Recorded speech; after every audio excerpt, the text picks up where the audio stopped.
coisas que eu for falar, fica gravado para todo mundo. Pessoal, vamos lá. Deu os nossos 2 minutos. Eu sou bem chato com o horário, tá? Quando eu estou em aula presencial, se Deus quiser, a gente vai conseguir, obrigado, meu filho, mais cedo ou mais tarde ter aula presencial. Ele adora aparecer. Aí vocês vão ver que realmente eu começo a aula no horário, primeiro, em respeito ao que estão na sala. Segundo, porque, cara, se eu não ensinar vocês a respeitar o horário, eu vou estar sendo um meio professor. Eu dou aula de administração, então tem que ter respeito ao horário.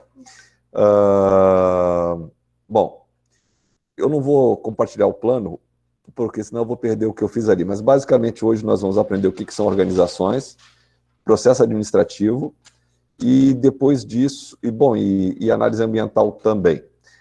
Essa parte de hoje, eu diria que é fundamental para vocês, essa parte de hoje e da próxima semana, perdão. É fundamental para vocês poderem fazer o trabalho de final de curso, terceiro e quarto ano, tá? Então, por favor, prestem atenção, guardem essa aula aí para daqui a 2 anos vocês derem uma repassada, porque muitas vezes os alunos esquecem, eu sei porque eu, ano passado, tive que pegar a disciplina essa do terceiro ano, porque a colega saiu, e os alunos não lembravam mais nada do que era análise SWOT, e por aí vai, e sem isso não dá para fazer. A boa notícia, já deixo para compartilhar com vocês, é que nós montamos um projeto de extensão chamado IFRS Reage, e tem mais um monte de palavrinha depois. Para que serve isso? A ideia é que a gente possa ajudar pequenos empreendedores, autônomos, pequenas cooperativas, pequenas empresas, a tentar sair do buraco em termos de pandemia. Eu já faço essa atividade com mais uns 2 professores aí do campus, lá com o pessoal de Viamão, e aí com isso acabou se juntando gente do campus Farroupilha, gente do campus Bento. Bom, hoje nós somos 8 campi, a gente já ajudou 22 empresas, se eu não me engano, eu já participei de umas 10 dessas aí, e até então eu nunca consegui convencer os camaradas lá a botar aluno junto. Agora, finalmente, quando eu montei o IFRS Reage aqui, convidei alguns alunos que eu já sabia que eram bons de trabalho, e eles estão impressionados, o pessoal do campus de lá está impressionado com a qualidade do trabalho dos meninos aqui. O que eu fiz? Eu peguei um relatório de uma empresa que a gente estava começando a trabalhar, montei o relatório de todas as necessidades dessa empresa, e eu pedi para que eles me dessem soluções. E nós, professores, por nossa vez, estávamos numa reunião montando outras soluções. Depois que nós montamos as nossas, eu mostrei as dos alunos, e eles viram que o nível é muito alto. Ainda por cima fizeram um logotipo para o cliente extra e tal. Bom, então os alunos, os que tiverem interesse, vão poder participar como voluntários, vocês inclusive, dessa ideia de trabalhar com empresas reais, porque é para vocês poderem botar o conhecimento que vocês estão tendo em sala de aula direto em prática.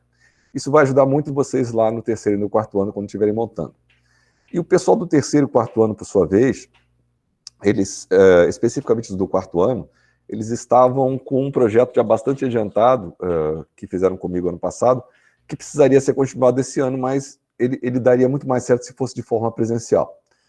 Então, agora nós estamos bolando para eles toparam pegar uma empresa de cogumelos lá de Garibaldi, que é uma empresa de agricultura familiar, e fazer um plano de negócios completo. Então, muito provavelmente nos próximos dias nós já vamos começar a trabalhar nisso. Eu já mandei o case para eles poderem dar uma olhada. A professora que cuida disso é outra pessoa, não sou eu. Mas assim, vai ser um grupo de alunos cuidando do departamento financeiro, outro grupo de alunos cuidando da parte ambiental, outro grupo de alunos cuidando de operações, e por aí vai. E todo mundo, na verdade, vai saber de tudo, porque todo mundo apresenta para tudo. Então, é um aprendizado legal, tá? Assim que a gente abrir novas inscrições, sugiro que aqueles que tiverem tesão, façam. O que vocês precisam de ter de tempo? Quando a gente se reúne como uma empresa, a gente tem 3 encontros. O primeiro encontro, onde a gente ouve a empresa, faz determinadas perguntas para a gente poder entender um pouco mais do negócio. No segundo encontro, somos só nós, discutindo o problema da empresa, e no terceiro encontro, a gente dá retorno para a empresa. Nós já temos empresa que está vindo para uma segunda vez. Se vocês tiverem interesse de ver esses cases em breve, aí eu divulgo para vocês, a gente faz umas lives, e a gente vai ter 2 casos de 2 empresas que a gente atendeu mais ou menos há um mês atrás, lá por outubro, não lembro bem a data, mas eu divulgo para vocês. E o que eles estão fazendo hoje é resultado do que a gente fez para eles naquela época, tá? Bom, vamos nós. Alguém consegue me dizer o que é uma organização? Alguém sabe alguma coisa disso? Pode chutar, à vontade. Quanto mais chutado, melhor. Alô? Pessoas que se reúnem. Alguém ia falar? Pode falar. Não. Depois ela fala também. São várias pessoas que se reúnem para um objetivo em comum, que trabalham juntos. Legal, uma boa definição. Gostei. O que mais? E a professora nossa de organizações, sociedade e meio ambiente, uma coisa assim, A Oscar, Lisiane, isso. ela já tinha perguntado isso pra gente, então ela Ah, comentou que era um grupo de pessoas que tinham um objetivo em comum. isso aí, show de bola. Para ser bem exato, uma definição para vocês nunca mais esquecerem são 2 ou mais pessoas. Quer dizer que uma pessoa só não é uma organização? Não, ele pode ter um ego enorme, ser hiper vaidoso, ele achar que é o rei da bolinha, ele não é uma organização. Para ser uma organização, precisa ter 2 pessoas indo para um lugar comum. Então, exemplos para vocês não esquecerem mais. Um casal é uma organização? O que vocês acham? Sim? Tem uma cabecinha balançada, o resto não balança a cabeça, porque as fotos estão paradas. Pessoal, um casal se separa justamente porque em algum momento eles deixaram de ter um objetivo em comum. Então, no momento que eu não tenho objetivo em comum, a organização quebra, ela fecha. Tá? Isso acontece nas organizações que visam lucro também. Um grupo de pessoas indo jogar boliche é uma organização, o objetivo deles é se divertir. Um grupo de pessoas rezando na igreja, querendo encontrar paz espiritual e um bem comum e dividir as experiências boas e tentar amenizar as frustrações, é uma organização. Pergunta de vestibular. Um grupo de pessoas numa fila de ônibus é uma organização? Essa é difícil. Não se preocupem, realmente é difícil. Assim, de cada 9 perguntas que eu faço, 10, de cada 10 perguntas, 9 não acertam. Fala, Laura, fala, perdão. Eu acho complicado porque na fila do ônibus o objetivo deles é entrar no ônibus. Mas nem todos eles têm um objetivo final, que é chegar no mesmo lugar. Show de bola, cara. Parabéns. Parabéns. É isso aí. Uma fila de ônibus não é uma organização, porque eles têm um objetivo individual se dar bem. Por isso que tem fila, né? Porque alguém vai entrar e alguém não vai entrar, certo? E se alguém não vai entrar, essa pessoa dançou.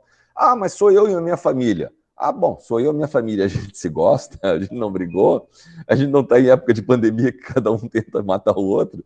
Então, a gente vai querer entrar no ônibus junto. Se não tiver lugar para todo mundo, a gente vai esperar um próximo até ter lugar para todo mundo. Aí nós somos uma organização.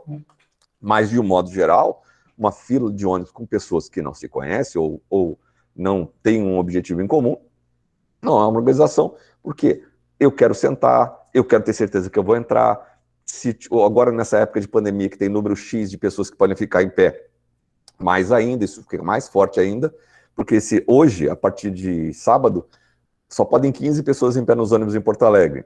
Ora, se eu fosse 16ª, dancei, não vou entrar, certo? Então, se eu não tiver objetivo em comum com alguém, não sou uma organização. Tá bom? Vamos lá. Vou apresentar esse trem aqui. Ué, não está apresentando. Agora vai.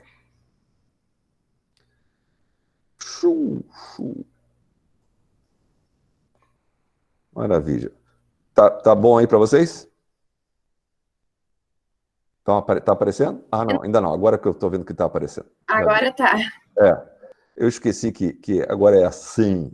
Bom, dentro dessa história de organização, e aí é extremamente importante que vocês olhem isso aqui também com um olhar carinhoso para as profissões que vocês venham escolher, existe a análise micro e a análise macro. A análise micro, de microambiente, é aquela de tudo que está muito próximo da minha organização. No caso de uma família, são os meus vizinhos, é o síndico, é o emprego das pessoas lá dentro, é a escola das pessoas que estudam ali, é a prefeitura cobrando IPTU, é o camarada que carrega o lixo lá pela... Eu nunca sei qual é o nome da empresa aqui, se é Colômbia ou se é DMLU, mas o fato é o pessoal que carrega o lixo. Professor. Oi, querida. Eu não estou vendo a apresentação. Os outros estão ou só ela que não está? Eu tô vendo. Eu tô vendo. Uai. Não. Estranho. Você quer entrar e sair de novo? Pode ser. Eu espero você voltar, tá, Brenda?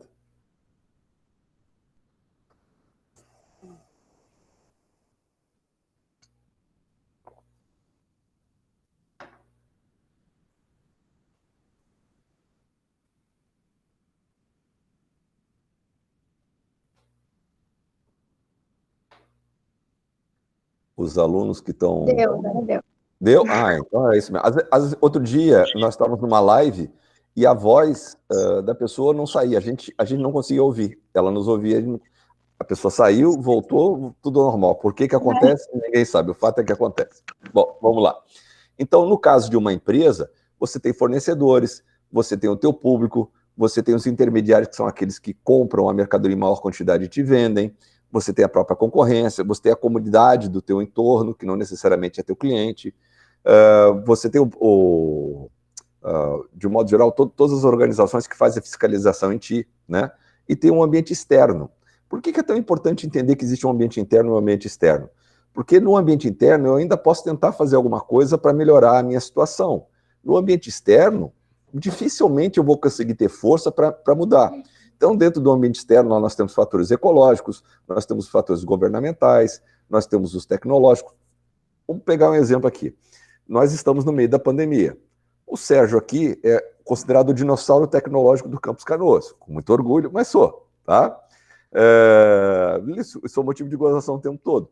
Mas sabendo das minhas deficiências com as ferramentas tecnológicas, eu aproveitei a pandemia e tratei de aprender algumas ferramentas para dar aula para vocês. Pasmem, quem passou muita ferramenta para os professores fui eu, porque como eu tive que correr atrás, eu tive que aprender, eu tive que entrar em tutorial, bom, soma, eu tive que me virar, certo? Agora, nós estamos com um outro problema. O Google diz que vai acabar com a gravação no Google Meet, e não disse quando, mas vai acabar. Tá, então, eu tenho poder para fazer alguma coisa disso mudar? Não, cara, é o Google, eu sou o Sérgio, quem sou eu, né? Então, entrei em contato com a minha organização, eles ainda não têm solução com o Instituto. E aí, conversando com essas minhas alunas do terceiro ano que me ensinaram, resolvemos fazer uma oficina. Então, vamos fazer uma oficina amanhã para o grupo de professores da área de gestão que se interessaram. Vamos gravar essa oficina, eu montei o projeto de extensão na sexta-feira e daqui a uns 30 dias eu vou passar essas ferramentas, até lá ainda não vai acabar a gravação, vou passar essas ferramentas para tudo quanto é professor que quiser e de outros campos também. Quer dizer, vai ser de uso geral, entende? É o máximo que eu consigo fazer, eu não consigo obrigar o Google a não tirar a gravação. Dentro de fatores econômicos, cara, teve uma pandemia, tem uma crise, tem um monte de gente que está empregada, mas está ganhando 25% do que ganhava antes. Você tem gente que perdeu o emprego, minha esposa cuida da população em rua de Porto Alegre, ela é enfermeira em situação de rua. Ora, tem um monte de gente que hoje está em situação de rua em Porto Alegre, que tinha casa, mas por que eles foram parar na rua? Porque eles perderam o emprego todo mundo. Então botaram os filhos na casa de parentes, porque criança não pode estar na rua, senão o Conselho Tutelar pega, e eles estão morando na rua. Tinha 2.600 pessoas há um ano atrás, agora tem 4.600 pessoas, tem 2.000 pessoas a mais na rua do que tinha. Isso na contagem modesta, tá? Então, existe uma série de fatores que vão muito maior, por isso que a gente chama de macro, que podem afetar o meu negócio. Ah, mas meu negócio quebrou, você é um gestor ruim. Não, cara, meu cliente perdeu o emprego. Eu não consigo mais pagar. Quem tinha loja em shopping, por exemplo, os shoppings fecharam. A regra veio de cima, veio do governo. Não tinha como manter o shopping aberto. Minha loja fez o quê lá no shopping? Quebrou. Eu sou um mau gestor? Condições além da minha vontade. Tranquilos aí? Bom. Então, são chamados fatores incontroláveis. Eu não tenho muito como burlar a concorrência. Eu tenho que cuidar o que a concorrência faz para não quebrar. Eu também não, dependendo principalmente do meu tipo de negócio, eu não tenho muito o que fazer em termos de fornecedores. Eu vou citar aqui um bem fácil para vocês. O maior fornecedor de embutidos é linguiça, salsicha, queijo, presunto e por aí vai, do Brasil, que tem 64% do mercado brasileiro desses itens, é a Brasil Foods. A Brasil Foods é a união da Sadia com a Perdigão. Se eles disserem que eles não vão me vender, ou que eles vão demorar 40 dias para me entregar o produto, eu não tenho o que fazer. Eu sou pequenininho. Então, se eu tenho um negócio, por exemplo, em Capão, e que eu preciso adquirir uma grande quantidade desses produtos em janeiro para poder vender os meus lanches, e os caras disseram, olha, só vou te entregar no final de janeiro, lascou, eu vou ter que ir atrás de outros fornecedores, que de repente não tem a mesma qualidade da Brasil Foods, mas é o que há para o momento, né? E aí com isso cai um pouco a qualidade do lanche que eu estou servindo. A mesma coisa em relação à concorrência. Eu resolvi montar uma pizzaria agora na pandemia, porque eu precisava pagar minhas contas. Tá, montei a pizzaria, estou vendendo direitinho, minha pizza é legal, já tinha uns amigos que gostavam da pizza que eu fazia em casa. Aí estou vendendo, poxa, montei agora na minha garagem, estou vendendo mais. Aí um dos meus amigos, entre aspas, viu que eu estava ganhando uma grana e resolveu montar a pizzaria dele para vender para as mesmas pessoas. Eu tenho como impedi-lo? Só se eu der um tiro nele, né? Mas aí eu vou preso, então não funciona. Então eu não tenho como impedir que alguém venha concorrer no meu produto. Faz parte da vida, tá bom? Eu também não tenho como obrigar ninguém a comprar de mim, né? Eu tenho que ter qualidade com preço adequado para as pessoas quererem comprar de mim. Então, essas forças microambientais que eu estava falando são aquelas mais próximas que eu consigo ter maior contato, né? E os intermediários, esses são um grande problema do nosso país. Por exemplo, se eu tenho lá, se eu trabalho com agricultura familiar, e eu tenho uma produção grande de alface, tomate, as leguminosas de modo geral, as hortaliças, perdão, leguminosas não, as hortaliças de modo geral, eu preciso vender para um supermercado. Ora, se eu sou pequenininho e não tenho condições de fazer frete, alguém vai comprar de mim esta mercadoria, vai botar no seu caminhão e vai entregar lá no Zafari da vida, vai entregar lá no mercado próximo da casa de vocês. Os pequenos mercadinhos, esses pequenos armazéns que aí vocês têm, em geral eles compram as suas mercadorias no Ceasa. Nem todo mundo que vende lá no Ceasa é o centro de entreposto de abastecimento, tá? Toda cidade tem. Nem todo mundo que está lá no Ceasa vendendo é o produtor. Muitas vezes esse camarada tem um caminhão, pega de vários pequenos agricultores e leva para lá e vende. Quer dizer, eu vendi a R$1, o camarada já botou mais R$1, ele já virou R$2, e o camarada que vai comprar de mim vai botar mais outro não sei quanto. Pra vocês terem uma ideia de como é a coisa. Eu tive um restaurante, né, lá no Rio de Janeiro. Eu comprava uma caixa de alface com 16 pés de alface, na época que era a safra, por R$1 as 16 pés, os 16 pés de alface. Se eu fosse comprar de alguém intermediário, muito provavelmente eu iria comprar essa caixa a R$15, R$20, mais caro, porque ele ia botar 100% de cima disso, certo? Então, eu tinha o deslocamento, mas eu comprava não só alface, comprava outras coisas mais. O intermediário é o camarada que ganha sem fazer nenhum esforço, a não ser pegar de alguém e vender para alguém. Vocês conhecem Fritz e Frida, a marca Fritz e Frida? Conhecem? Sim. Tem pipoca, tem milho, tem farinha. Sabe quantos quilos de qualquer coisa a Fritz e Frida planta? Zero. Zero. Eles não plantam nada. Eles vão lá e compram a safra antes de você plantar, te ensinam a plantar, te dizem como plantar e você só pode vender para eles. Eles são intermediários, são enormes, são ali no início de Voti, mas eles ganham dinheiro sem plantar um pé de qualquer coisa. Aliás, por curiosidade de vocês, é o melhor feijão do Brasil, tá? Já foi premiado diversas vezes, por acaso é mesmo. Dentro desse microambiente eu posso ter vários formatos, eu posso ser um fabricante vendendo direto para o consumidor, isso não é muito comum. Posso ter um fabricante para um consumidor com varejista no meio, o caso, por exemplo, das concessionárias de automóveis. Eu posso ter um fabricante que vende tanto para atacadista quanto para varejista, é o caso, por exemplo, do camarada que fabrica sabão em pó, que ele tanto vende para um atacadista, que seria o atacadão, o macro, ou para o varejista, o supermercado, que por sua vez vende para o consumidor. Para quem não sabe, o atacado é aquele que só vende para quem tem CNPJ, para quem é empresa. E varejo é aquele que vende pouca quantidade para qualquer pessoa, inclusive nós. O atacadão, ele vende tanto para pessoa jurídica quanto para pessoa física. Qual é o macete deles? Se você comprar em grande quantidade, você paga um preço menor do que pagaria por uma unidade de mercadoria. Tudo vale a pena do atacadão?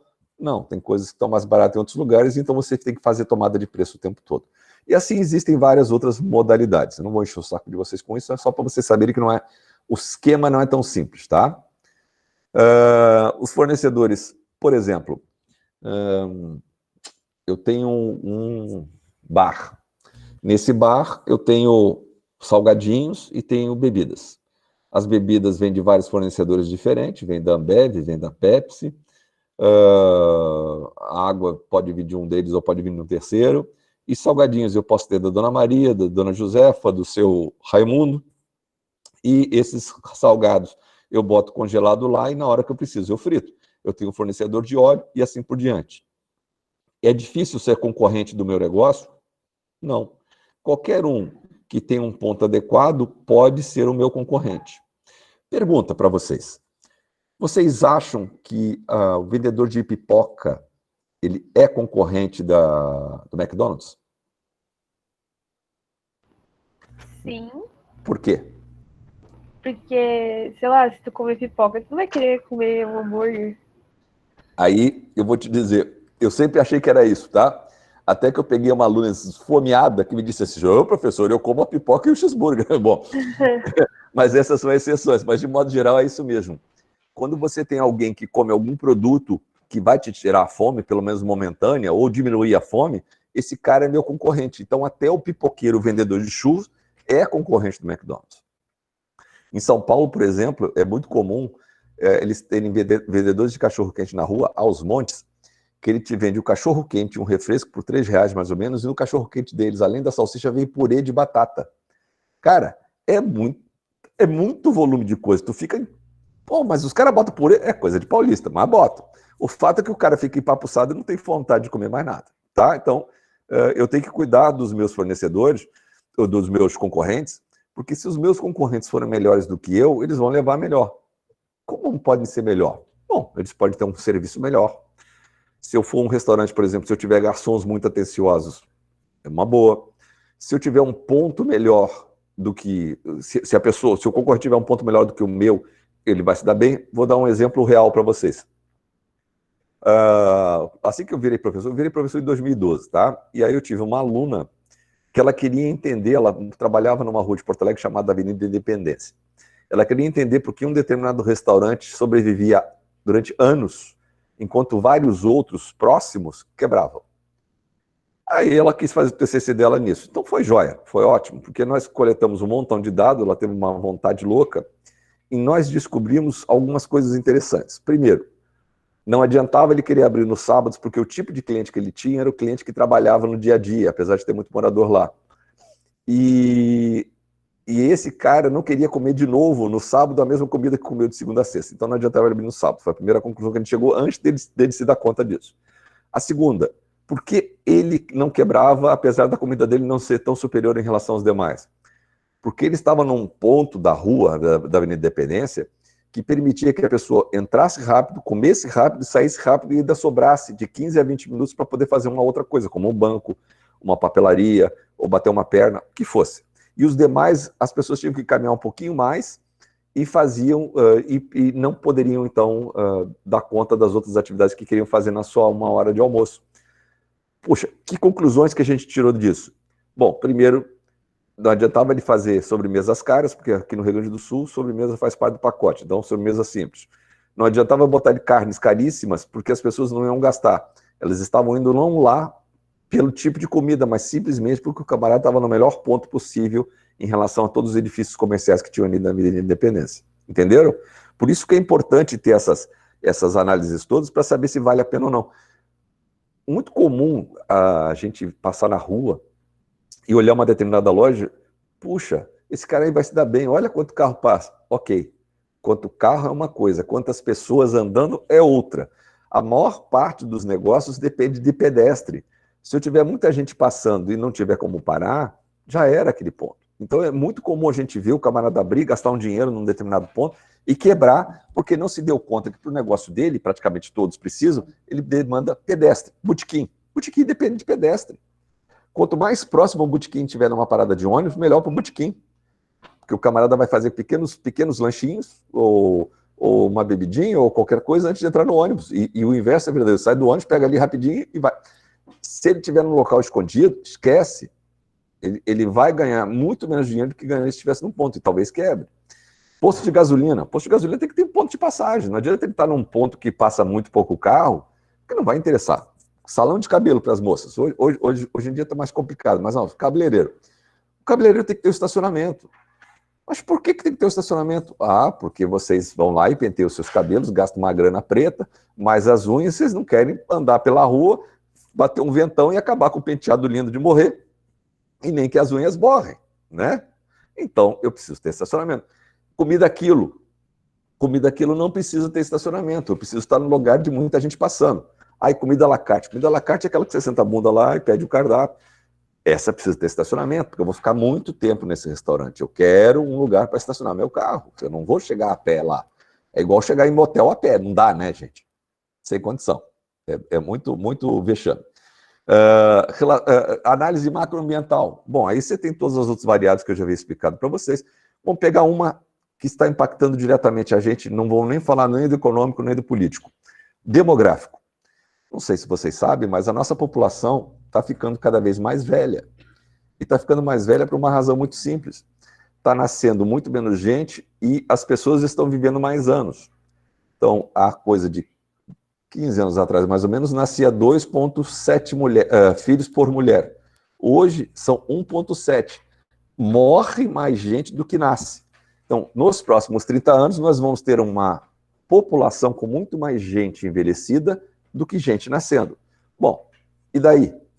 E daí que eu não vou precisar de tanta creche, e daí que eu vou precisar de pensar em serviços para atender esses idosos todos que vai ter no futuro. Então, geriatra vai ganhar muito dinheiro, oncologista vai ganhar muito dinheiro, e pediatra, daqui a uns 30 anos não vale mais nada. Por quê? Porque nasce muito pouca gente, não vai ter tanto cliente para tão pouca criança. Então, são coisas que vocês têm que começar a pensar em termos de futuro. Outro dia, não sei nem se foi nessa turma, acho que não. Me perguntaram se a profissão de assistente social é uma boa. Aqui no Brasil, não é. E se for na Alemanha? Grande profissão. Hoje a Alemanha está contratando, e vai cada vez contratar mais, enfermeiros e assistentes sociais que falam alemão. Mas eu sou brasileiro. Cara, se você tiver uma base de alemão, você se manda para lá, eles te dão 6 meses de curso para você aprimorar o alemão, você vai ganhar um percentual do salário final, vai ser treinada e você vai passar a só cuidar de gente idosa. Por que isso? Porque a população idosa é enorme e os alemães não querem esse tipo de trabalho. Então, sobra trabalho e não tem gente querendo pegar. Tá? Então, o macroambiente é todas as forças externas muito mais difíceis de eu tentar controlar. Demografia, eu já falei. Economia. Ora, nós tivemos uma fuga de investimento estrangeiro violenta nos últimos 15 dias, porque os gringos têm medo de colocar dinheiro aqui e não sabem se vai haver respeito aos contratos. O que é contrato? Eu estou te dizendo que esse teu dinheiro que está entrando aqui, eu vou pagar ele um juros de 5% em 10 anos. E daqui a 2 anos o maluco disse, está sem dinheiro aqui no Tesouro, eu preciso pagar menos dinheiro juros para esse camarada. E, em vez de pagar 5%, eu vou dizer, querido, não vou te pagar nada. É o que está acontecendo na Argentina hoje. A Argentina, se não fizer um acordo com seus credores, não vai conseguir mais ter dinheiro para bancar o seu dia a dia, que já aconteceu conosco, porque eles pegaram o dinheiro do estrangeiro, prometeram que iam pagar com juros X, e agora estão dizendo, não tem para te pagar, sinto muito, meu bem. E aí, esses camaradas que têm muito dinheiro, eles não botam dinheiro em país que eles não têm confiança de que vão conseguir retirar. Sociocultural. Pessoal, no mundo inteiro nós tivemos uma pancada com essa pandemia. Vocês estão perdendo meses de ensino, por mais que a gente se esforce nesse modelo aqui, não é a mesma coisa. O ideal seria que fosse intercalado EAD e presencial. Neste momento ainda não dá, porque não tem uma vacina. E isso pode ter impactos no futuro na vida de vocês, se vocês não tentarem estudar por fora. O que você está querendo dizer com isso, Sérgio? Eu estou querendo dizer com isso que vocês têm que procurar se puxar e estudar além daquilo que os professores estão dando para vocês. Nós estamos pegando muito devagar com vocês nas 3 primeiras semanas, todas as disciplinas, porque nós recebemos ordem em função de alguns de vocês não terem internet. Mas a partir do dia 5, o bicho vai pegar. E aí vocês têm que estudar, e de preferência estudar a mais, para já entrarem no dia da matéria com ela já previamente lida. Sérgio, mas se eu não entender alguma coisa, fantástico, você vai saber o que perguntar. O problema é você receber na hora essa matéria, não conseguir ainda sintetizar na sua cabeça e gerar dúvidas que você vai poder perguntar logo. Se você estudou antes, você está dando uma de malandro. Isso eu entendi, isso eu não entendi. Quando chega na hora da matéria, você está ouvindo ela por uma segunda vez e o que você não sabe, você vai poder perguntar. É simples. A vida é assim. Político legal. Bom, nós estamos hoje num mundo completamente polarizado, não é só no Brasil, nos Estados Unidos. O Trump já disse que se ele não ganhar, ele vai para a justiça, dizer que ele ganhou a eleição, mesmo que ele não tenha vencido. E aqui não é diferente, está se vendendo a alma para o demônio para poder ter uma segunda campanha, o que é uma pena, porque nós temos muita gente aqui que vai ficar de maus lençóis. Concorrência, nós já falamos de tecnologia. Pessoal, eu sou uma senhora que faço tortas para vender para fora. Até hoje, eu só precisei de divulgar entre as amigas e as compras vinham, e eu não precisava bater de porta em porta, as compras vinham, tinha sempre alguém fazendo uma festinha e encomendando meus doces, minhas tortas e tudo mais. Puf, de repente, as pessoas não fazem mais festa. Como é que eu faço para vender? Como é que eu faço para chegar nas pessoas? Bom, independente do tipo de empresa que eu tenho, eu vou ter que me reinventar e vou ter que cuidar de um negócio chamado marketing digital. Esses pequenos empresários que nós temos atendido lá no IFRS Contribui, agora no Reage, são todos pessoas que não entendem nada de tecnologia, não sabem o basicão, não sabem o que eles podem ter sem precisar gastar, ou gastando muito pouco, e a gente está tentando ensinar, porque se eles não colocarem tecnologia dentro do negócio, lascou. Um dos outros exemplos com tecnologia em relação ao que a gente mais ouve. Quanto eu cobro?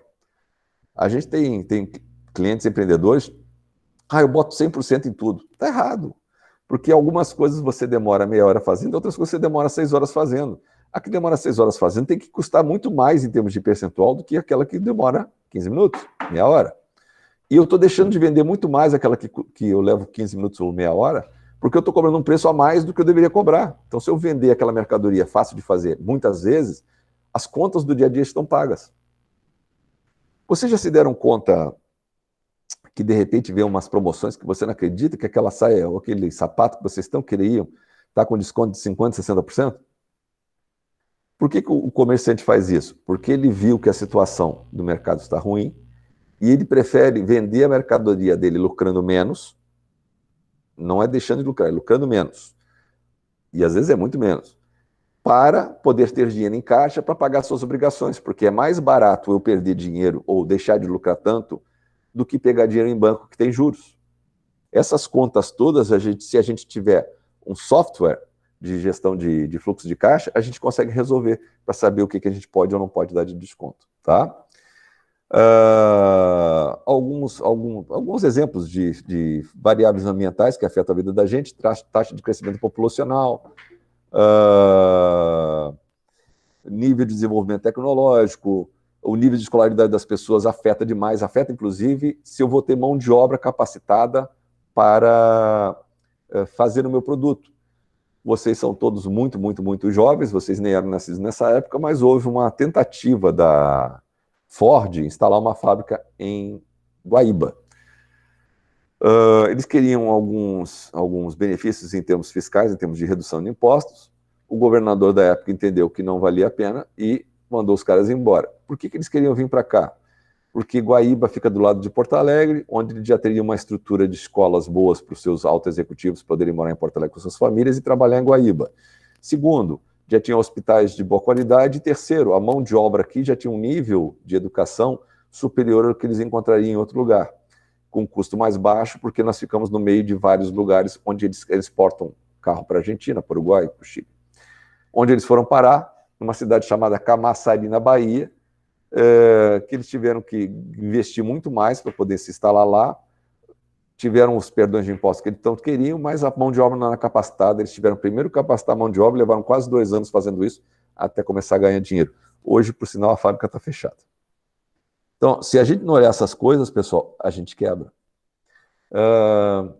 Vamos supor que vocês estejam querendo fazer medicina. Alguém aí está querendo fazer medicina, só por curiosidade? Sempre tem. Ninguém? Bom, medicina. Vamos supor que eu vá fazer medicina, eu estudei pra caramba, passei na faculdade, me dei bem, estou lá numa universidade federal, ou na URGS, ou na UFSPA, que são de excelente nível, ou Santa Maria, ou Pelotas, bom, todas as federais que tem aqui no Rio Grande do Sul são de muito bom nível na parte de medicina. E aí, durante a faculdade, eu resolvi que eu quero ser radiologista. É bom ou é ruim? Nós temos que fazer uma análise de como é que estão as coisas para o lado dos radiologistas. E eu já canto a pedra para vocês, isso é fácil de responder hoje. Está uma droga para radiologista. Porque tem um negócio chamado inteligência artificial, que ela consegue ver vários exames ao mesmo tempo, comparar com outros exames que já foram analisados por seres humanos, e ver, isso aqui é um tumor, isso aqui não é um tumor, isso aqui é uma manchinha, isso aqui não é uma manchinha. E ele faz isso em segundos, enquanto o ser humano leva horas fazendo laudo. Então, só a Santa Casa de Porto Alegre, que tinha 90 radiologistas, sabe com quantos eles têm hoje? 5. Só para, em casos de o computador não chegar a uma conclusão, ele dá o aval final. Eles só checam aquilo que a inteligência artificial está fazendo. Então, radiologista não é uma especialidade para ir para frente. Aí, oncologia. Cara, eu acabei de falar antes, quanto mais tempo a gente vive, eu não sei se vocês sabem, todos nós morreremos com câncer se morrermos velhinhos.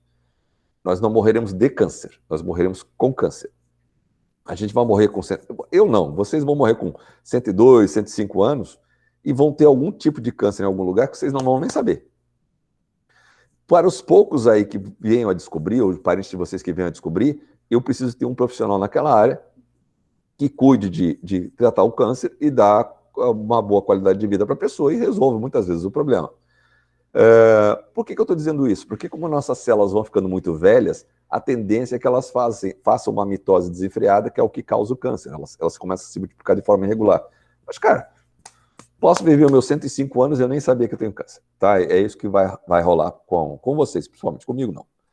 Eu acho que eu vou até os 95, porque mamãe e papai viveram muito tempo.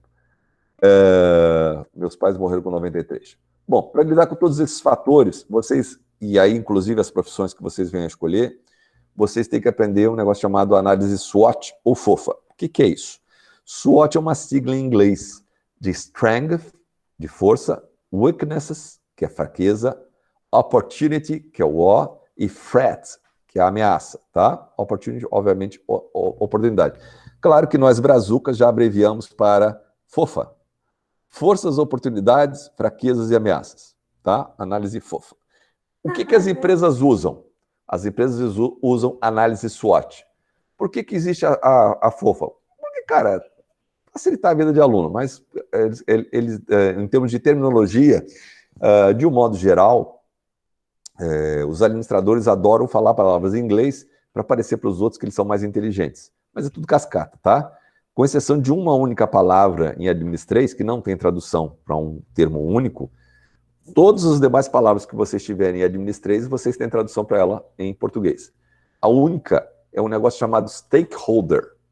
Stakeholder é S-T-A-K-E-H-O-L-D-E-R-S. Mais adiante vocês vão ver essa palavra aí. Stakeholder é uma palavra só e ela quer dizer qualquer pessoa física ou jurídica que tenha algum tipo de relação com a tua organização. Então não tem como ter uma palavra só. Mas o resto, tudo tem. Por que é importante saber o que é esse tal de stakeholder, aqui em termos de matriz SWOT? Porque nós já falamos, o pipoqueiro é um stakeholder da McDonald's. Se eu tenho uma empresa e lá na esquina tem uma moça que vende lá cachorro-quente, e aquele cachorro-quente está estragado e o pessoal ali passa mal dentro da minha empresa, vai passar mal, vai ter que sair de atestado médico, vai diminuir a produtividade. É um stakeholder. A prefeitura é um stakeholder, os meus funcionários são meus stakeholders, o sindicato é um stakeholder, o governo com as suas políticas tributárias e de alvarás são stakeholders. Então, qualquer pessoa física ou jurídica que tenha algum tipo de relação comigo é um stakeholder da minha organização. Ok? Tranquilos? Todas as demais palavras, assim, a gente ao longo desse ano, a gente vai aprendendo palavras novas. A minha sugestão para vocês é que vocês vão guardando essas palavras numa planilhinha Excel, porque vocês vão usar essas palavras durante os 4 anos de curso que vocês vão ter aqui. Não só nas disciplinas técnicas. O pessoal do inglês adora dar essas palavras, eu sei porque eles me perguntam, para que vocês aprendam palavras em inglês que tenham a ver com técnica e administração. Tá? Por que planilhinha Excel? Porque vocês podem botar em ordem alfabética à medida que forem escrevendo, né? Então, fica fácil de catar a palavrinha. Bom, a matriz SWOT, então, ela me permite ver coisas boas e coisas ruins que tem na minha empresa e que eu consigo tentar alterar, ou em mim mesmo. E oportunidades e ameaças que estão fora de mim. Exemplo. Nós somos 24 nesse momento. Tem 23 alunos e eu. Estão faltando 8 alunos. Bom, desses 23 alunos que estão... Vamos contar comigo, 24. Vamos supor que 3 de vocês falem inglês fluentemente. Esses 3 que falam inglês fluentemente, eles têm uma vantagem, uma força em relação aos demais. Essa força é permanente? Não, porque nada impede que os demais estudem para aprender o mesmo nível de inglês, certo? Ok. Mas se eu já sei bem inglês, eu vou ficar parado no tempo esperando o pessoal me alcançar? Não. Eu vou atrás de um segundo idioma, que não seja javanês, que não serve para nada, né? Ou mandarim, que é o idioma da moda, que também não serve para nada, porque na China mesmo ninguém fala mandarim, com exceção de meia dúzia de gato pingado lá em Pequim. Então, por exemplo, se eu estou no Rio Grande do Sul e eu não quero sair do Rio Grande do Sul para trabalhar, o espanhol é um grande idioma. Se eu estou em São Paulo, eu quero um segundo idioma, bom, eu tenho a possibilidade já do espanhol e tenho a possibilidade do alemão. Então eu tenho que ver onde eu estou para conseguir ter forças. Bom, e qual é a fraqueza daqueles colegas que não têm inglês? Justamente não terem inglês. Eles podem gerenciar essa fraqueza e transformá-la numa força? Podem, desde que queiram, né? E oportunidades e ameaças? Bom, vamos pegar um curso aqui que durante muito tempo foi um curso forte, engenharia mecânica. O engenheiro mecânico era o camarada que sempre desenhava os motores de carros, a parte de trem, de ferrovias, ele sempre esteve envolvido. O que aconteceu nos últimos 20 anos? Tudo foi ficando computadorizado. Então, se esse camarada continua sendo só um engenheiro mecânico, a tendência é que ele fique desempregado, porque existe uma ameaça ambiental, que é a mudança de tecnologia. Tá, mas como é que eu faço para continuar trabalhando, Sérgio? Bom, querido, estuda, faz algumas pós-graduações ligadas à elétrica, ligada à informática, para que você, com o seu curso de engenharia mecânica, possa ser aproveitado, por exemplo, dentro de carros elétricos. Eu não sei se vocês sabem, os carros elétricos quase não dão problemas mecânicos. Tudo ali está resumido às baterias. Então, se eu entendo desta parte, acabou o meu problema. Eu estou empregado. Então quer dizer que essa ameaça pode se transformar em oportunidade? É isso aí. Você pode tentar minimizar aquela ameaça, transformando aquela sua falta de conhecimento em alguma coisa que está mudando mesmo que tu não queira, em uma oportunidade de negócio. Vamos pegar um dos clientes que a gente atendeu. Ele é advogado, formado, tinha escritório, e a mãe dele adoeceu, pai, e sozinho, tá? Ele cuida sozinho da mãe.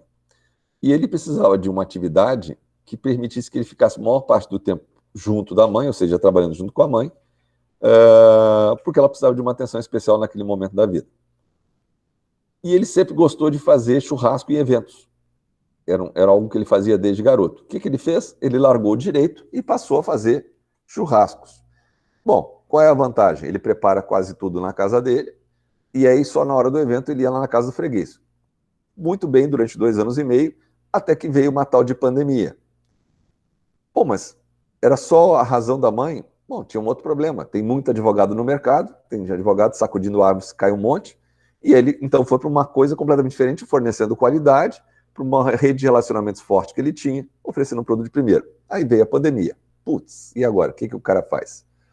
Bom, agora ele se reinventou, a gente ajudou ele a montar um novo plano de negócio, e hoje ele faz delivery, mas não só de churrasco, ele faz delivery de vários outros itens que a gente foi ensinando para ele, que servem de lanche para o dia de jogo, pequenos petiscos, sabe?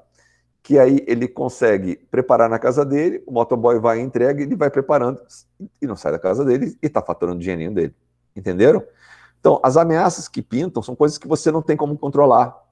As oportunidades que pintam não tem como você controlar que ela só apareça daqui a 6 meses. Ela está aparecendo agora. O que a gente faz? A gente tenta aproveitar a oportunidade, para isso a gente tem que ficar com os olhos ligados, ou tentar diminuir a pancada da ameaça que vem por aí. Sérgio, eu estou com 57 anos, eu estou formado em administração, eu tenho mestrado, doutorado em administração. Estou dando aula num campus que é metropolitano, e eu comecei a estudar agronegócio sem parar. Tem mais ou menos uns 6 meses que eu não paro de estudar agronegócio. Mas por que você está estudando agronegócio? Porque, na minha opinião, muito em breve nós vamos ter alguma coisa ligada a agronegócios ali no campus e em outros campos também. Porque agronegócio é a única coisa que a gente faz bem nesse país, que não teve impacto durante a pandemia e que é a única coisa que tecnologicamente está se desenvolvendo. Tá, mas Sérgio, cara, eu não quero ficar fora dessa história, eu quero aprender, então eu estou estudando antes que me peçam, porque na hora que me pediram eu já estou desatualizado, entenderam? O que eu ganho com isso? Eu gosto de estudar, então estudar para mim é um prazer, ocupa a minha cabeça. Mas mais importante, eu me mantenho atualizado para dar para vocês o que é de mais importante. Puxa, Sérgio, então você quer dizer que eu agora estou com meus 15 anos, estou no primeiro ano, daqui mais 9 anos, mais ou menos, eu vou estar entrando no mercado. Será que eu poderia escolher uma profissão que em algum momento eu vou prestar serviço dentro do agronegócios? Pode. Tem um monte de atividades, não só na administração, mas na área de informática, na área de química, de física, de biologia, que você pode pensar em atividades que ajudem o agronegócio. E aí você ganhar dinheiro do agronegócio. Bom, mas quer dizer que eu vou ter que morar no interior? Não necessariamente. Você pode estar morando na Índia e prestando serviço para uma empresa aqui do Rio Grande do Sul. Tudo depende do que você vai fazer. Certo? Para vocês terem uma ideia, o pessoal que cuida de informática, tem gente que mora em Recife e presta serviço para empresa nos Estados Unidos, ligados a desenvolvimento de programa. Ele não precisa sair de casa para isso. Bom, oportunidades, então, é aquilo que mais cedo ou mais tarde vai me gerar uma janela, uma porta que vai se abrir e que, se eu aproveitar, eu vou ganhar dinheiro. A ameaça é aquilo que eu não consigo fazer com que ela não aconteça, é o caso da pandemia, mas eu posso tentar minimizar a pancada dela. Os pontos fortes, sempre com a ideia de que... Opa, sem querer eu mexi no que não devia aqui. Aí eu me perdi aqui. Sempre com a ideia de que eu tenho que ver quais são as coisas que eu tenho que os meus concorrentes não têm. Por exemplo, eu, Sérgio, sei que não sou uma pessoa inteligente. Já tenho essa certeza. Não estou falando de galhofa. Eu não consigo ter um nível de inteligência, por exemplo, dos meus 2 filhos. O que eu fiz para tentar compensar a minha pouca inteligência? Eu sou disciplinado. Como eu sou disciplinado, eu não atraso nada, meu. Eu estou sempre tentando fazer de forma antecipada, que é para poder ter mais tempo para estudar, para poder compreender as coisas, entenderam? Então, quando a gente tem um ponto forte que os outros não têm, a gente ganha. Quando a gente tem a mesma coisa que todo mundo tem, não é ponto forte. E se daqui mais uns anos todo mundo falar inglês, deixou de ser ponto forte. Opa, e os pontos fracos são aquelas coisas que eu ainda não tenho que eu posso trabalhar para ter. Então, pontos fortes e pontos fracos são as coisas que você pode gerenciar e aproveitar ou melhorar. Oportunidades e ameaças são externas. Você não tem como evitar que as ameaças aconteçam e, se você não for esperto, vai perder as oportunidades que estão passando na tua frente.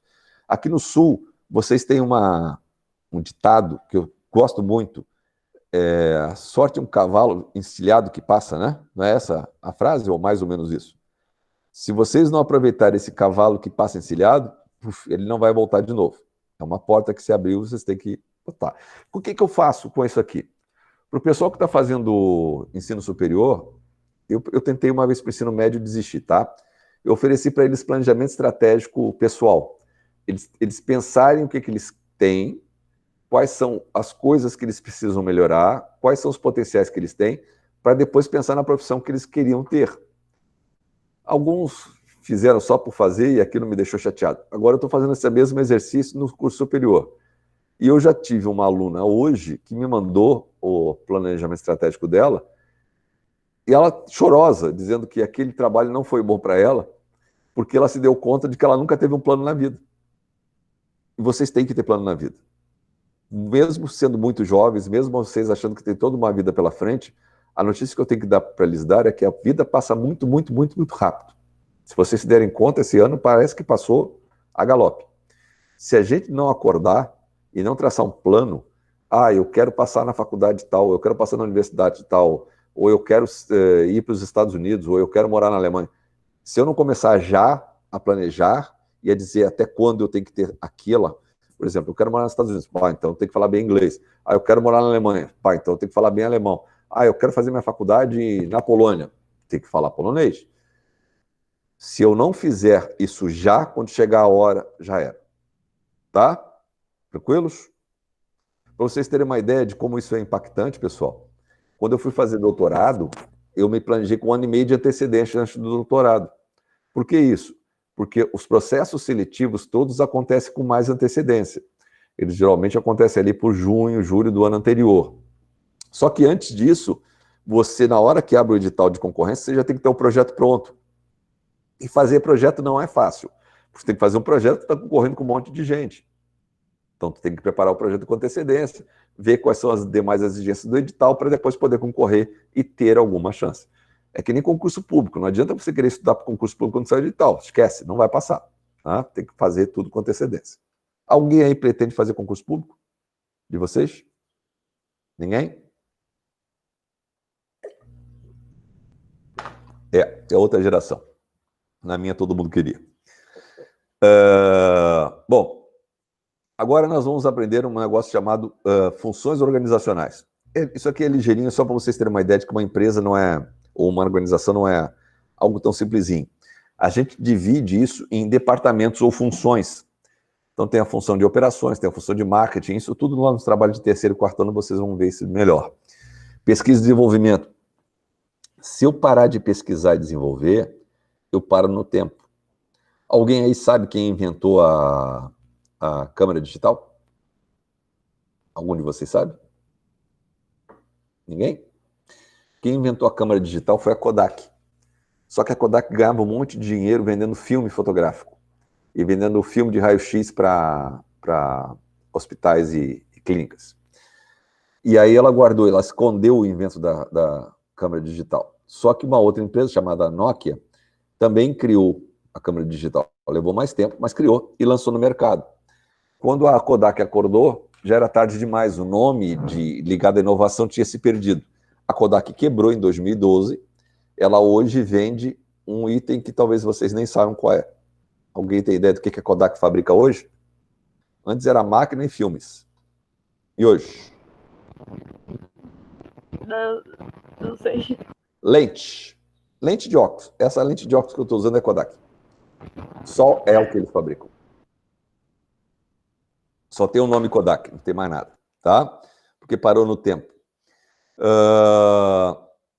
A parte de operações é a parte que produz, é a parte que planeja se eu vou depender do cliente me pedir para depois eu fabricar, ou se eu vou fabricar mesmo sem o cliente comprar. Se chama demanda puxada ou demanda empurrada, ou seja, eu empurro mesmo que eles não queiram, ou eles me pedem e eu fabrico. Por exemplo, vocês vão num cheeseburger, aquilo lá é demanda puxada. O cliente vai e demanda e eu produzo na hora. Vocês vão comprar lápis na papelaria, aquilo é demanda empurrada. Eu não sei quantas pessoas vão comprar lápis, mas eu já fabrico 1000 lápis e saio distribuindo e espero que as pessoas comprem. Às vezes dá certo, às vezes dá errado. Por exemplo, esse ano deu errado. Quando chegou março, início de março, que é quando as pessoas fazem uma compra maior de produtos materiais escolares para os seus filhos, deu a pandemia, lascou. Quem não comprou, não comprou, e quem comprou se estrepou, porque está que nem os meus filhos, eles têm um monte de livro que eles não estão usando, porque a escola está dando outro jeito de eles poderem ter aula. Então, a gente gastou um monte de dinheiro à toa. Recursos humanos. É isso que faz diferença nas organizações, tá, pessoal? A organização em si é como uma mesa, é burra. Ela é uma taipa, uma porta. Ela não tem sentimento. O que faz uma empresa ser melhor do que outra são as pessoas que estão nele. É por isso que, às vezes, vocês têm uma pizzaria melhor do que outra, vocês têm um restaurante melhor do que outro, vocês têm uma farmácia melhor do que a outra, vocês têm um hospital, uma equipe que trabalha melhor do que o outro, e assim por diante. São os seres humanos. Quando vocês querem ter um diferencial em relação aos seus concorrentes, sejam melhores que os seus concorrentes, sendo humanos. Não sejam robozinhos atendendo, que nem a gente às vezes pega no telefone. Senhora, nós somos do curso IASE, eu ouço isso 200 milhões de vezes por dia. Wizard, é o que eles mais me ligam. Eu sou da Wizard. Nossa, seu nome foi mencionado por um outro aluno, dizendo que o senhor tem interesse. Cara, já perdeu a conversa. É claro que ninguém me mencionou. Eles pegaram meu nome numa lista enorme que eles compram e já saiu com uma abordagem errada. Olha, uma abordagem diferente. O senhor tem domínio do inglês? Eu vou dizer sim ou não. Se sim, então agradeço. Eu sou de IAS, e tal. Se o senhor puder ter alguém para me indicar, ótimo. Não, eu não tenho. Olha, então o senhor sabe o diferencial do mercado quer ter inglês, principalmente nesse mundo hoje que está tão concorrido, que as pessoas perderam emprego, quanto mais conhecimento, aí começa a dar dados para a pessoa. Acabou de sair um dado hoje do IBGE, as pessoas que mais tiveram prejuízo na pandemia, em termos de emprego, em termos de salário, foram as pessoas com menor nível de escolaridade. Quanto maior nível de escolaridade, menor foi a pancada e mais rápido se recuperou. Se eu chego com os dados desse, a pessoa acaba se convencendo a, de repente, olhar pelo menos uma primeira aula. E aí eu consigo vender. Mas com a abordagem deles, já era, não consigo vender nada, tá? E finanças, pessoal? Finança é o pagamento das contas. As contas entram, as contas saem, alguém tem que pagar essa brincadeira, tá? Essa é a diferença entre finanças e economia, que talvez vocês achem que é a mesma coisa e não é. Economia é a eficiência do meu negócio, o quanto de sucesso eu estou tendo. E finança é o dia a dia de conta. Entra dinheiro, com aquele dinheiro eu pago alguma conta de alguma coisa que eu comprei, tá? Eu, para variar, já me adianto, eu falo demais. Vamos lá. Só para vocês saberem, vocês não precisam decorar isso, por favor. Ai, droga, para variar, eu fiz bobagem aqui. Vamos lá. Produção em massa é um tipo de produção que vocês vão aprender bem comigo quando chegar ali na época do Ford. A produção em massa é quando faço alguma coisa em grande quantidade. Quanto mais parecidas as coisas forem umas com as outras, mais baixo é o meu custo, porque ele sai sempre com pouco defeito. Vamos lá. Eu aqui estou falando para vocês sobre parafusos, o sanduíche lá do McDonald's da vida. Vocês já pararam para olhar como é que o cara produz um sanduíche? Vocês já viram que vai uma esteirinha, que o pão desce com o hambúrguer e o camarada bota lá 4 gotinhas de ketchup, 4 gotinhas de mostarda. Já viram isso?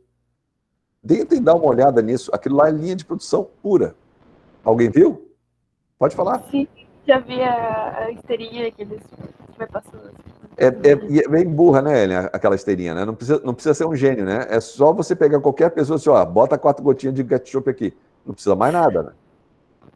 Pois é, isso é a característica da produção em massa. Eu não preciso de uma mão de obra especializada.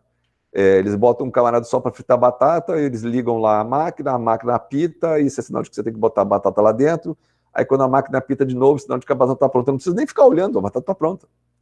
O sal, já tem a medida certa de sal para sair, que é uma apertada em cima daquilo, é o que basta, e assim por diante. A produção em massa barateia o meu negócio. Se eu tenho um pequeno negócio em casa, querendo vender cheeseburger nessa época, por exemplo, eu tenho que tomar um cuidado danado. Por mais que eu queira agradar o meu cliente para que ele volte sempre, se eu cada hora botar uma quantidade diferente de... Vamos supor que ele tenha feito um X-frango. Se eu cada hora botar uma quantidade de frango diferente para aquele sanduíche, ele vai dizer, esse cara é maluco, tem hora aqui que tem frango que eu não aguento nem de comer, tem outra hora que eu sinto fome porque ele botou frango. Então, o que os camaradas que fazem sanduíche fazem? E, óbvio, já tem experiência. Eles pegam aqueles copos plásticos de beber água, botam ali a porçãozinha de frango depois de estar desfiada já cozida, etc, tal, dourada, e botam lá dentro para congelar. Sai um pedido, eles tiram do congelador, botam na chapa, terminam de dar aquela dourada final, aquele gosto fantástico que só tem na chapa de rua, que é aquela gordura velha em 500 milhões de vezes, que se você tentar fazer em casa não fica com o mesmo sabor, porque não tem aquela gordura rançosa ali dentro. Mas o fato é que eles tentam fazer sempre da mesma quantidade. A mesma coisa uma pizza. Eu não posso fazer cada hora uma pizza mais recheada, outra menos recheada. Eu tenho que fazer algo que seja compatível e seja uma produção em massa, tá? Se eu começar a firular muito, eu perco dinheiro. O processo de produção contínua é um outro tipo de processo. Por exemplo, quando eu produzo petróleo, e desse petróleo eu produzo gasolina, eu não paro de produzir gasolina, mesmo que alguém não queira. Eu vou armazenando essa gasolina. É o que acontece com o álcool de cana-de-açúcar. Plantou, aquela cana-de-açúcar vai virar açúcar ou vai virar álcool. O que vai virar um, o que vai virar outro? O preço que vai determinar. Vamos pegar um exemplo agora. Está todo mundo reclamando do preço do arroz, certo? O preço do arroz está variando porque tem, além de ter mais gente consumindo arroz, porque teve os 600 pila que o pessoal recebeu, eu estou vendendo mais para o exterior porque o preço pago no exterior é melhor do que o preço pago no Brasil. Para que eu vou ganhar menos dinheiro? Só para dizer que eu estou enchendo a barriga do brasileiro? Não sou louco, eu tenho minhas contas para pagar, eu vou vender para fora. Tá? O marketing, por sua vez, é extremamente amplo, mas é extremamente importante. Quando vocês estiverem lá no terceiro ano, a primeira coisa que vocês vão ter que cuidar é o plano de marketing. O que é isso? Eu vou ter que decidir para quem eu vou vender. Mas só isso basta? Não, eu primeiro tenho que decidir o que eu vou vender. O que eu estou fazendo que é diferente dos demais? Atendemos um cliente no sábado agora, desses clientes lá dos empreendimentos, que ele quer vender hambúrguer. E aí, quando eu ouvi aquilo, me entristeceu. Na primeira reunião. Mais um para vender hambúrguer, saco. Vamos ouvir o cara. Aí, durante a fala dele, ele fala que faz um monte de geleias e molhos diferentes. Agora começa a ter esperança. Qual vai ser o diferencial dele? Eu vou vender um hambúrguer que todo mundo vende. Ok. O meu é um pouquinho melhor, porque 75% de carne, não sei do que, mais 25% de gordura, que nem aquele papo furado lá do Madeiro. Que aquilo é um papo só. Vocês pagam o luxo de comer lá dentro, mas é um hambúrguer como você comeria no lanche da esquina. Vocês estão pagando o ambiente, o fato de serem vistos, mais nada. O hambúrguer desse camarada, ele vai acompanhado de 3 molhos diferentes. 3 pequenos potinhos de molho. Por que 3 pequenos potinhos de molho foi o que a gente falou? Porque, na verdade, o grande lance dele no futuro não vai ser vender hambúrguer. As pessoas vão gostar tanto dos molhos dele, e a gente conseguiu saber da qualidade dos molhos e das geleias para acompanhar carnes, tá? Que à medida que as pessoas forem comendo aquilo, elas vão começar a pedir potes maiores de geleia e de molhos. E aí, à medida que eles ficarem escravos, ele para de vender o maldito do hambúrguer e passa a vender só molho de geleia, que não tem problema de estragar, porque ele consegue fazer em grande quantidade, ele consegue armazenar, ele tem pronta entrega, ele não depende da hora do almoço, do jantar para alguém pode pedir ao longo do dia para acompanhar, por exemplo, o almoço que eu vou servir, ou um jantar de domingo, em suma, ele tem milhões de possibilidades. Mas para isso, ele primeiro tem que saber o que eu vou fazer de diferente para alguém querer comprar de mim. Depois, extremamente importante, eu não posso botar um nome difícil que as pessoas não consigam decorar. Tem gente que bota 2 As, 2 T's. Eu tenho um amigo que botou o nome na filha de Emily, 2 M's, 2 Y e 1 L. Ele disse, cara, essa mulher vai passar o resto da vida soletrando a droga do nome dela. Não se faz, mas é porque é numerologia. Cara, se lascou com a vida dela. E é a mesma coisa numa empresa. Se eu boto um nome que ninguém consegue pronunciar, já era. Não vou conseguir gravar a minha marca na cabeça. Alguém aí sabe de onde veio o nome Coca-Cola? Alguém? Ninguém? Não sei. De cocaína. Coca-Cola era um xarope, cuja base era cocaína. Coke. Verdade. Eles chamam a cocaína de coca. Isso aí, por isso. Hoje a gente não, eu não bebo coca, mas hoje todo mundo bebe coca, mas na verdade lá na sua origem, cocaína. Então a gente tem que cuidar muito do marketing. Se a gente não cuidar do marketing, a gente tem uma grande chance de quebrar, porque o marketing que vai determinar o que eu vou fazer de diferente, não precisa ser necessariamente produto, pode ser um serviço, e além desse diferente que eu vou fazer, que eu vou oferecer, é para quem eu vou vender. Eu vou vender para qualquer um que tem interesse. É outra coisa que eu ouço com muita frequência. Não é assim que funciona. Eu tenho que escolher um público-alvo. Se mais gente, além desse público-alvo, resolver comprar, fantástico. Exemplo, fácil de vocês entenderem. Havaianas. Havaiana é um chinelo antigo pra caramba. É um chinelo que deve ter seus 60 anos de estrada, pelo menos. Inicialmente, a Havaianas era feita para peão de obra e vaqueiro. Para isso que foi pensado. E quem fazia propaganda disso eram 2 caras que vocês nunca ouviram falar. Um se chamava Chico Anísio e outro se chamava Vicente Mateus, que era o presidente do Corinthians, que era famoso por falar bobagem. E eles falavam de uma maneira bem humilde, bem simples, justamente para atingir aquele público-alvo. Só que esse público-alvo começou a não comprar mais Havaiana, começou a vir outros substitutos de Havaiana. E o pessoal que fabricava Havaiana começou a ficar preocupado que as vendas estavam em queda. E aquilo é um negócio barato de produzir, é um caminhão de dinheiro que eu vou perder de ganhar. E aí, o que eles começaram a contratar? Artistas da Globo, para andarem na praia, pagavam para os caras andarem na praia com chinelos, porque eles glamourizaram o uso daquela sandália. Pronto, se o artista da Globo foi filmado com aquilo, eu também quero. Vocês não têm ideia de como isso interfere. E aí comecei a fazer propaganda com os artistas da Globo. E aí comecei a botar desenhos bonitinhos para o meu chinelo não ser igual de todo mundo. E depois eu coloquei Swarovski, cristais. Para vocês terem uma ideia, gente, os gringos vêm para cá, para o Brasil, quando tinha viagem, e eles compravam um caminhão de chinela havaiana para dar para os familiares europeus, que lá custa $100. Uma sandália aqui que custa R$45, o que equivale mais ou menos a $10. Tá? Então, eles glamourizaram o produto. Por quê? Porque eles entenderam que o cliente deles já não era mais aquele e precisavam criar alguma vantagem naquele chinelo para que outras pessoas conseguissem comprar. Outra coisa que a gente ouve muito, tá? E preço? Eu vejo o que a concorrência está cobrando e vou colocar um pouquinho mais, ou cobra a mesma coisa. Não pode ser assim, porque o meu custo não é igual ao do outro. Sérgio, tu está dificultando a minha vida. Tá, vamos lá. Vamos pegar um exemplo que vocês também têm no dia a dia. Posto de gasolina. Tem posto de gasolina que fica numa rua hipermovimentada, vou chutar os valores aqui, cobra R$4. Um outro posto que fica numa rua menos movimentada, que cobra R$4. Por que as diferenças... ou 4,03. Por que as diferenças são tão pequenas em postos de gasolina? Porque esses caras não sabem fazer preço. O que você está querendo dizer com isso? Cara, um ponto numa rua movimentada, o aluguel é muito mais caro do que uma rua pouco movimentada. Então, o custo da pouco movimentada, ele tem um custo menor de locação daquele ponto. Tá, então, já é um ponto a favor do cara. Em compensação, o camarada que está numa rua mais movimentada tende a vender mais combustível justamente porque está numa rua mais movimentada, mais gente passando e para e abastece.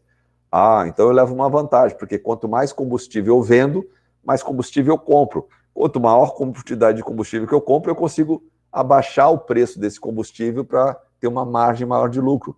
Então, desconfia desses preços todos iguais. Então, se eu sou a tia lá e faço uns bolos bonitos, eu não posso cobrar o mesmo preço que o Zafari cobra, porque eu vou quebrar. O meu custo de fabricação é diferente do Zafari. O Zafari faz aquilo em linha industrial. Eu faço de forma artesanal. Eu tenho que colocar coisas nessa minha torta, nesse meu bolo, que vale a pena a freguesa pagar mais para mim e compensar o meu trabalho, porque eu faço de forma muito artesanal. Desenhinho com o nome do filho,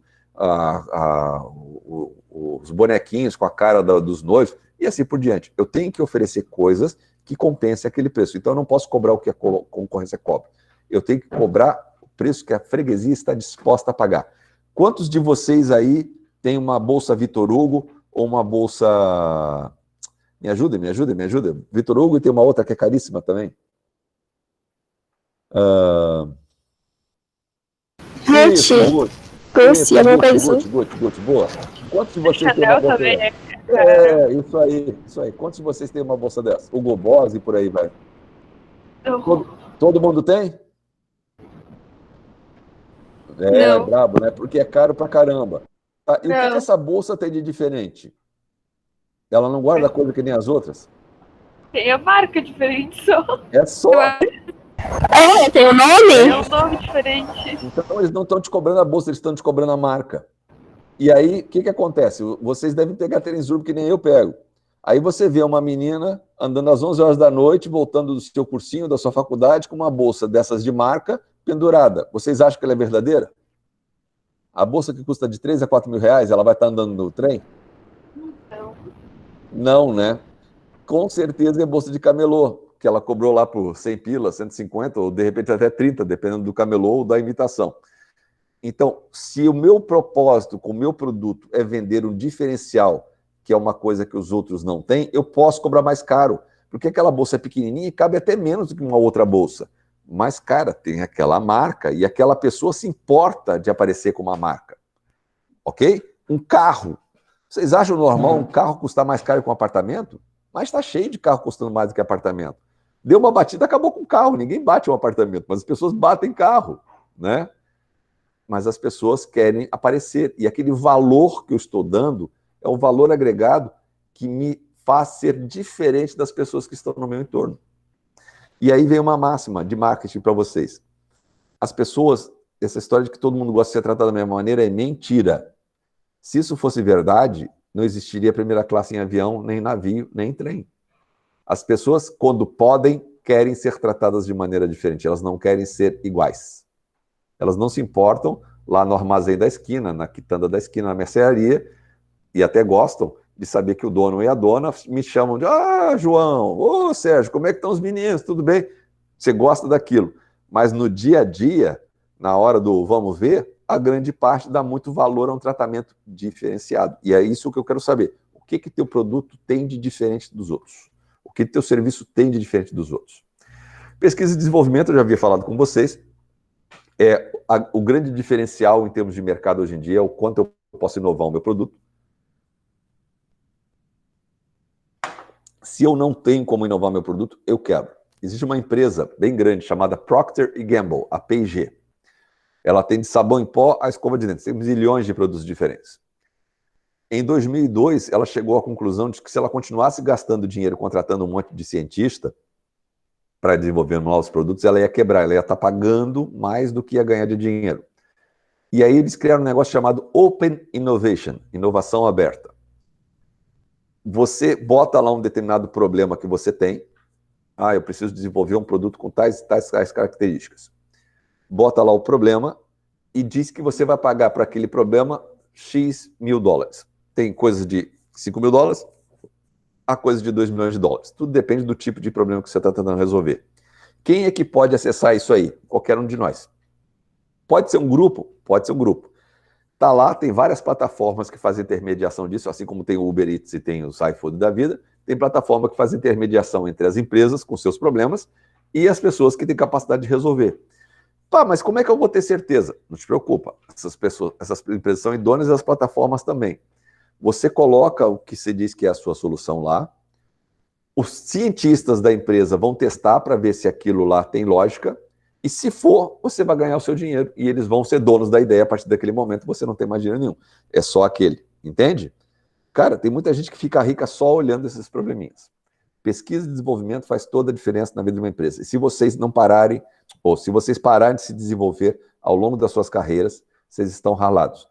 Não preciso fazer um monte de pós-graduação para me desenvolver. Eu posso ir a conferência, posso ir a congresso, posso ler jornais, posso ler revistas especializadas, posso conversar com gente que esteja no mercado em uma situação melhor do que a minha. Isso é desenvolvimento. Não necessariamente precisa ser num banco escolar. As finanças, já falei com vocês, é preciso de grana para bancar o dia a dia. Muito negócio quebra, e muito negócio quebrou agora. Só no estado de São Paulo se estima que 75 mil restaurantes e bares tenham fechado as portas nesses últimos 4 meses, porque não tinham mais capital de giro para aguentar as contas pingando e eles não tendo dinheiro para pagar. Tem negócios que estavam avaliados em torno de 1 milhão e pouco de reais antes da pandemia e que agora as pessoas estão pedindo, pelo amor de Deus, para você comprar só as dívidas que ele passa o negócio, porque eles não têm mais capital nenhum. Tá? E dentro dessas funções financeiras está o próprio investimento, onde eu vou aplicar esse meu dinheiro, de que forma eu vou ter novos recursos para poder crescer. Algumas empresas, vocês já devem ter visto, que são sociedades anônimas. Vocês já repararam que tem sociedade anônima? Sociedade anônima, Sim. Isso aí. Vocês sabem o que significa sociedade anônima? Não. Tá. É como diz o nome. É uma sociedade de gente que eu não sei quem é dono. Puxa, quer dizer então que eu e sua mãe podemos ser sócios e nenhum saber do outro? Sim. Quer dizer que eu e seu pai podemos ser sócios de uma outra empresa sem um saber do outro? Sim. Essas empresas, elas vendem parte da sua propriedade, que são as ações, na Bolsa de Valores. Por que elas fazem isso? Vamos lá, eu, Sérgio, montei um supermercado, se chamava Sam's Supermercado. Já que tudo é inglês, vamos botar o meu em inglês também, Sam's. E aí eu ganhei muito dinheiro, cada vez eu ganhei mais dinheiro, e aí eu ampliei o número de lojas, e agora eu resolvi entrar no estado de São Paulo. Só que para poder entrar no estado de São Paulo, eu preciso de mais dinheiro ainda e eu não tenho esse capital todo. Bom, eu tenho 2 alternativas. Ou eu vou a banco, desculpa, 3 alternativas. Ou eu vou a banco, ou eu arranjo um sócio com uma grana boa e ele vai ser meu sócio da empresa, ou eu arranjo muitos sócios. Muitos sócios como? Eu vou na Bolsa de Valores e abro o capital da minha empresa e digo que cada ação da minha empresa vai valer R$10. Se você comprar 100 ações, você vai ter 100 vezes 10 e assim por diante. Mas você vai ser dono também? Dono, mas sem direito a mandar. Dono no sentido de que toda vez que eu tiver lucro, eu vou ter que mostrar para você que eu tive lucro e vou ter que dar proporcional o dinheiro para você. É assim que os americanos investem o seu dinheiro para poderem se aposentar. Eles não têm um plano de aposentadoria que nem nós temos. Eles pegam o dinheiro deles, vão comprando ações de empresas quando essas empresas chegam no final do ano, eles dão lucro, eles vão lá, recebem esse dinheiro e compram mais ações dessa ou de outras empresas. Então eu divido a empresa em pequenas ações e ponho no mercado. As lojas Renner, por exemplo, é o primeiro caso de empresa no mundo que não tem um único dono, proprietário. Eles espalharam em milhares de ações e esses milhares de acionistas elegem alguém para comandar a empresa de tempos em tempos. Até há pouco tempo era um gaúcho, o Renault, que agora foi substituído por um outro gaúcho que já estava com ele há 20 anos. Ele se aposentou e a Renner foi uma das pouquíssimas empresas que não teve problema na pandemia, porque toda vez que precisou de capital, os seus acionistas não tiraram o lucro que tinham direito e reinvestiram na empresa. E ganharam isso em formato de ações. Eles estão cada vez melhores, tá? Entenderam isso? Ou muito complicado? Tranquilos? Entendi. Tá. Gente, se vocês não entenderem alguma coisa que eu estou falando, por favor. Ah, mas isso cai na prova? Não, gente, eu estou ensinando vocês coisas da vida, tá? Não cai na prova. Bom, a parte de recursos humanos, nós temos vários setores dentro dos recursos humanos. Essa é uma área que me encanta, porque, como eu disse para vocês, as empresas são todas iguais umas às outras, se forem pensar em termos de um prédio, uma estrutura física, máquinas e equipamentos. O que faz a diferença são as pessoas. Pergunta para vocês, qual é o maior patrimônio que o Instituto Federal tem?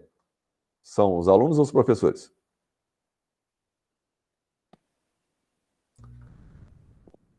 Sem medo. Os alunos? Os professores. Os alunos estão de passagem. Os professores é que fazem aquilo ter qualidade ou não ter qualidade. Se os professores forem ruins, o ensino nunca vai ser bom e você pode até ser maravilhosa, mas você não vai ser boa porque você teve uma base ruim. E é por isso que, às vezes, a gente vê nos noticiários que a escola de tal bairro foi ótima, que a escola de tal cidade lá no Nordeste foi ótima, é porque as pessoas que estão ali é que estão fazendo a diferença, diretor e professores. Se essas pessoas são fracas, o ensino vai ser fraco. Então, o maior patrimônio que um setor de educação tem são os seus professores. Vocês, gente, daqui a 4 anos, vocês não estão mais aqui. Certo? Se Deus quiser, estão em outros pagos, né? Pelo menos todos rezamos para que sim. Estamos na... então eu vou parar por aqui, porque processo administrativo leva tempo. Nossa próxima matéria, então, vai ser processo administrativo. Aqui tem uma coisinha interessante. São 4 funções que vocês vão ouvir milhões de vezes, que é planejar, organizar, dirigir e controlar.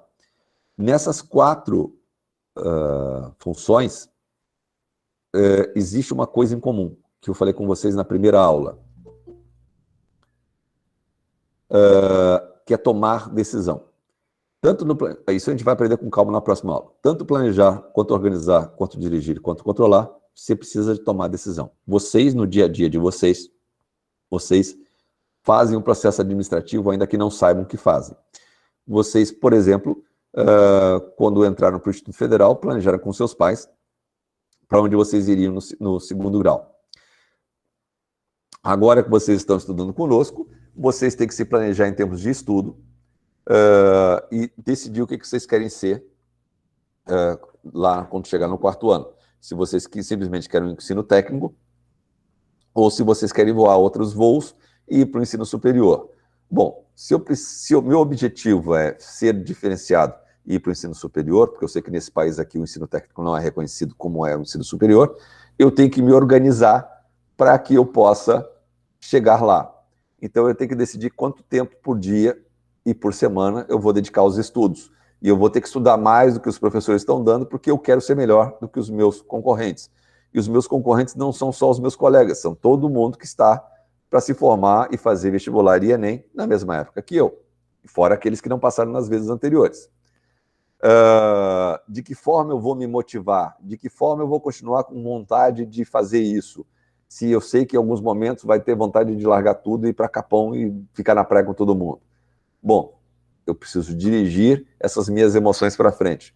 Tá, e como é que eu sei se eu estou indo bem ou não? Fácil.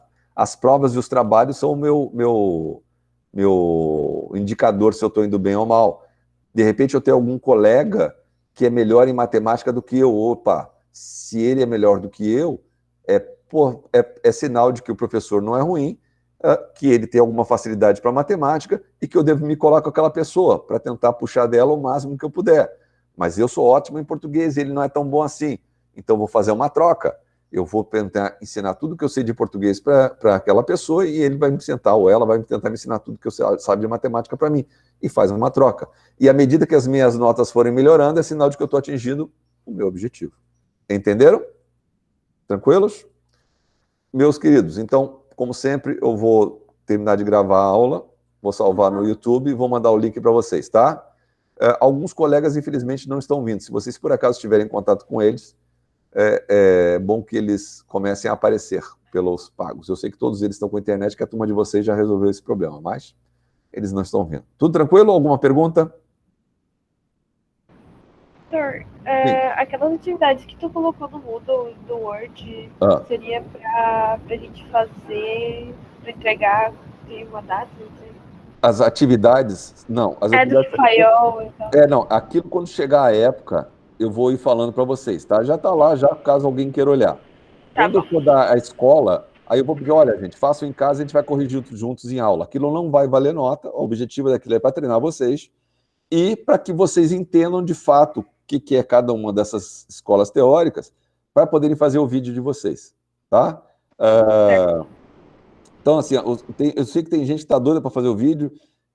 Acalmem-se, vai dar tempo, tá? Primeiro, vamos ver. Se alguém tiver com muita pressa, se alguém for que nem eu sou um cara sistemático, tá?